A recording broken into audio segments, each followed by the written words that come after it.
আজ আমি তোমাদের সাথে ঝটপট বানিয়ে নেওয়া যাবে এরকম একটা বাচ্চাদের টিফিন আইডিয়া শেয়ার করছি। প্রথমে একটা ডিম নুন দিয়ে ভালো করে ফেটিয়ে নিলাম, তোমরা চাইলে গোলমরিচও অ্যাড করতে পারো।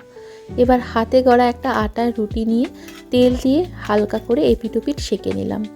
এগ রোলের মতো ডিমটা দিয়ে রুটিটাকে ভেজে তুলে রাখলাম, একটু ঠান্ডা হতে দিতে হবে। ওটা ওদিকে ঠান্ডা হোক, ততক্ষণ আমরা একটা ভেতরের স্প্রেড বানাবো। তার জন্য নিচ্ছি এখানে টক দই আর একটু টমেটো কেচাপ, নুন, গোলমরিচের গুঁড়ো, সামান্য মধু, সব কিছুকে ভালো করে একবার মিশিয়ে নেব। এবার বেশ খানিকটা ওই স্প্রেড ভেতরে লাগিয়ে নিয়ে ওর উপরে একটু চিকেনের পাতলা পাতলা টুকরো, একটু লেটুস দিয়ে ভালো করে ওটাকে র্যাপ করে নেব। তো আমাদের এগ চিকেন র্যাপ একদম রেডি। সাথে একটু তরমুজ আর ইয়োগার্ট দিয়েছি। তো হলো না হেলদি লাঞ্চ বক্স আইডিয়া। এটা কেমন লাগলো অবশ্যই জানিও আর ট্রাই করো। বাই।